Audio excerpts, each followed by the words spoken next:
8 Kalibr cruise missiles are already in the air when the USS Roosevelt's radar operator calls out the contact. 30 seconds after launch, 8 tracks on the display, all inbound, all bearing directly on the USS Abraham Lincoln from a point in the Mediterranean Sea 62 miles to the northeast. No warning, no escalation, no ultimatum. A Russian Yasen-class nuclear submarine just fired everything it had at the most powerful aircraft carrier in the world. And the strike group has approximately 4 minutes and 20 seconds before those missiles reach the carrier's hull. What Russia doesn't know, what nobody outside a classified compartment on the USS Roosevelt knows, is that 4 minutes and 20 seconds is more than enough time. To understand what happens next, you need to understand what the Kalibr missile actually is, because Russia didn't fire a simple weapon at the Abraham Lincoln this morning. The Kalibr is Russia's most advanced submarine-launched cruise missile. Sea-skimming subsonic in its cruise phase capable of terrain-following flight that makes radar detection extremely difficult, with a terminal phase that accelerates to supersonic speed in the final seconds off its approach. NATO has been watching Russia fire Kalibrs at targets in Syria and Ukraine for years, and the conclusion from every one of those engagements is the same. This is a serious weapon precisely guided, difficult to intercept, and designed specifically to overwhelm the point defense systems on a carrier strike group by arriving in a coordinated salvo from a single bearing. 8 missiles timed to arrive within seconds of each other, forcing the carrier's defense systems to engage 8 targets almost simultaneously. It is a well-designed attack. It has one fatal flaw. Every single one of those 8 missiles is docking to the submarine that fired them. Here is what most people don't know about a modern cruise missile in flight. It doesn't just fly blindly toward where the target was when it launched. Throughout its entire flight, it maintains a continuous encrypted data link with the fire control system on the platform that fired it, receiving real-time updates about the target's position, course, and speed. That data link is the missile's nervous system, the invisible connection between the weapon and the hand guiding it. And it operates on a specific encrypted frequency that the firing submarine controls. Think of it like a remote control car. As long as the signal between the controller and the car is intact, the car goes where you point it. The moment someone else takes control off that signal, the car goes wherever they want. What the Russian submarine commander didn't know when he gave the order to fire is that the USS Roosevelt had been listening to his fire control radar for 11 minutes before he pulled the trigger. And in those 11 minutes, Lieutenant Commander Patricia Walsh in the Roosevelt's electronic warfare suite had already identified the exact frequency his fire control system was using to communicate. She had been waiting for him to fire. The moment those 8 missiles went active and their data links came online, she had everything she needed. At 3:14:19 seconds after launch, Lieutenant Commander Walsh activated the Roosevelt's A/SLQ-32 electronic warfare system and aimed it at the Kalibr data link frequency. What she did next has never been done operationally before in the history of naval warfare. No, she didn't jam the frequency. Jamming would have simply cut the connection and left the missiles flying on their last known heading toward the Abraham Lincoln, which was still dangerous. Instead, she spoofed it. She generated a signal on the exact same frequency encrypted to match the Russian fire control system's authentication protocol and began transmitting false targeting data to all 8 missiles simultaneously. New coordinates, new target. So, a point in the Mediterranean Sea, 62 miles to the northeast, the exact location of the Yasen-class submarine that had fired them. The missiles received the updated targeting data and did exactly what they were designed to do. They responded to their fire control system. They adjusted course.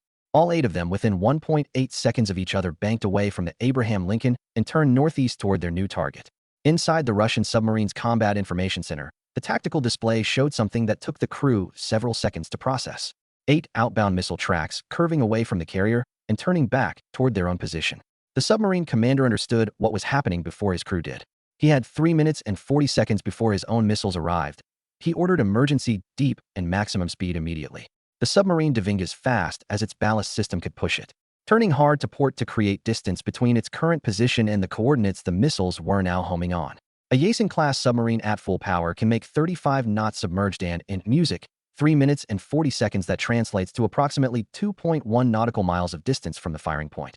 The Kalibr's terminal guidance system is accurate to within 3 m of its designated target coordinates. 2.1 nautical miles is not nearly enough. The first missile reached the target coordinates at 318, and its terminal radar seeker activated, scanning the surface for the heat signature and radar cross-section of a large naval vessel. It found nothing on the surface. The submarine was submerged and its guidance system switched to its secondary mode, scanning for underwater acoustic signatures consistent with a large submarine at shallow depth.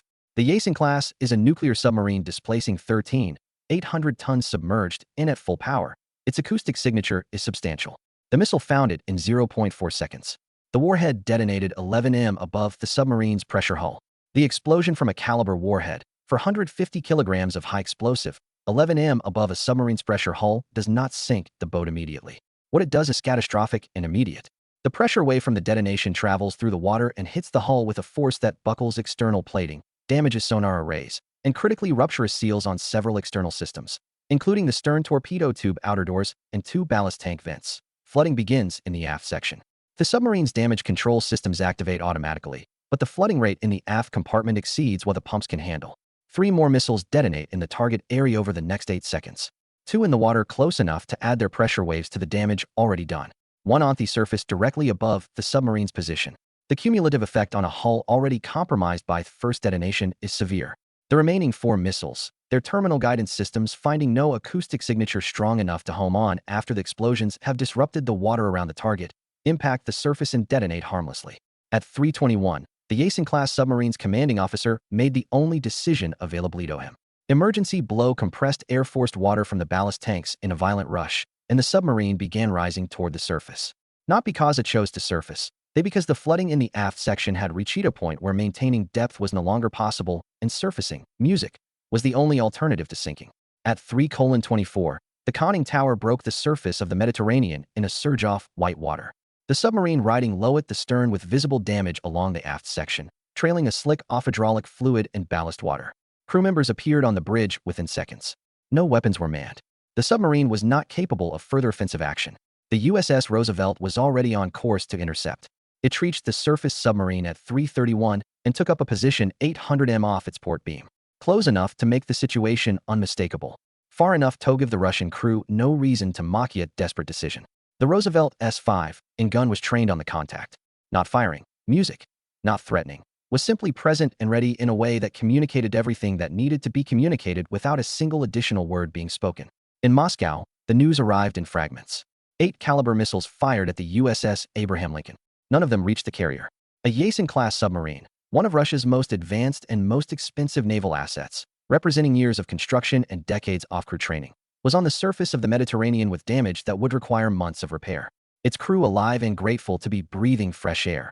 Its mission an unambiguous failure visible to every satellite passing overhead. The Russian Navy's most sophisticated submarine-launched cruise missile attack had been turned against the submarine that fired it by an American destroyer that never launched a single weapon of its own. The Abraham Lincoln never changed course. Flight operations resumed on schedule at 4:37 minutes after 8 Russian missiles had been redirected away from the carrier shell by a lieutenant commander in an electronic warfare suite who had been listening to the right frequency at the right moment and knew exactly what to do with what she heard. The carrier's crew ate breakfast. The air wing launched its morning sorties. And in the Mediterranean, a Russian submarine sat on the surface in broad daylight, waiting for rescue ships from the Northern Fleet that were still 14 hours away. Its commander writing a report that nobody in Moscow was going to enjoy reading. Russia fired 8 Kalibr missiles at the USS Abraham Lincoln. The United States sent them right back. Music. And a lesson the Russian Navy took home from the Mediterranean that morning was the one it least wanted to learn. That the most dangerous thing about American naval power is not the weapons it fires,